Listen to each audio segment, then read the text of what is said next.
हाँ भाई, सामने देखेंगे सभी बच्चे। तो आज एक बहुत अच्छी सी कहानी सुनाऊंगी मैं आपको, ठीक है? ध्यान से सुनेंगे, ठीक है?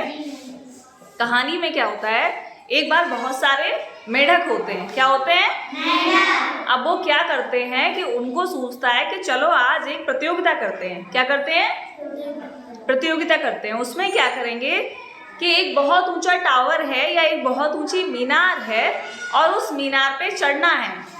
जो सबसे ऊपर चढ़ जाएगा वो फर्स्ट आएगा, ठीक है? ये कंपटीशन था उनका, समझ गए? अब क्या था कि वो जो टावर बना हुआ था उस पर चढ़ने का जो रास्ता था, मतलब चढ़ने की जो जगह थी वो बहुत चिकनी थी, ठीक है? चिकनी थी, लेकिन फिर भी उन्होंने कहा कि जब हमें कंपटीशन करना है तो करना है। तो उन्होंने उसे शुरू किया। मेढकों ने चढ़ना शुरू कर दिया, लेकिन जो लोग नीचे खड़े थे वो बात कर रहे थे। क्या कह रहे थे कि ये नहीं हो पाएगा, ये तो पॉसिबल ही नहीं है, कोई जा ही नहीं पाएगा, कोई मेढक ऊपर नहीं चढ़ पाएगा। ऋषभ, इसे रखो। कोई मेढक ऊपर नहीं चढ़ पाएगा, इस बात की गारंटी है, क्योंकि ये मीनार बहुत चिकनी है, इस पर कोई नहीं जा पाएगा। तुम्हें क्या लगता है, कोई जा पाया होगा?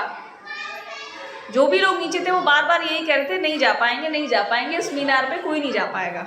लेकिन फिर क्या हुआ, एक मेढक जो था वो चढ़ता गया, वो सबसे छोटा था, कोशिश करता रहा, बार बार गिरता, फिर चढ़ता, आखिर में वो चढ़ गया। क्या हुआ? और फर्स्ट आ गया वो, समझ रहे हो? उसका पहला स्थान आया। बाकी के नहीं चढ़ पाए, लेकिन वो चढ़ गया। पता है क्यों? क्योंकि वो छोटा मेढक सुन नहीं सकता था, उसके जो कान थे वो सुन नहीं सकता था। बाकी के सारे मेढक जो थे वो इसलिए नहीं चढ़ पाए क्योंकि वो लोगों की बातें सुन रहे थे, जो कह रहे थे कि ये नहीं चढ़ पाएंगे क्योंकि ये मीनार बहुत चिकनी है। तो हम लोग जो होते हैं वो हमारे आसपास के वातावरण से बहुत प्रभावित होते हैं ना?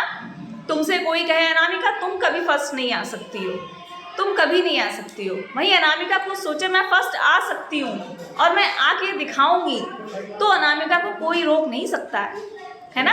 इसीलिए कोई अगर हमारे बारे में खराब कहता है तो हमें कभी उन बातों पर ध्यान नहीं देना चाहिए। हमें ये सोचना चाहिए कि हम ये काम कर लेंगे। हमें अगर अपने ऊपर विश्वास होता है तो हम सबसे आगे निकल जाते हैं, और अगर हम लोगों की बातें सुनते हैं, उन पर भरोसा करके उनके हिसाब से चलते हैं, तो हम आगे चल के पछताते हैं, क्योंकि अपने मन का हम नहीं कर पाते। तो कहानी अच्छी लगी आपको? जी मैम। समझ में आई? जी मैम। तो इससे क्या सीख मिलती है? इससे हमें ये सीख मिलती है कि कभी भी नकारात्मक यानी कि बुरा भला कहने वाले या आपको पीछे खींचने वाले लोगों की बातों पर आपको ध्यान नहीं देना होता है, ठीक है? अपना प्रयास करते रहना चाहिए, अपना काम करते रहना चाहिए और आगे बढ़ना चाहिए, ठीक है? अच्छा लगा? ओके।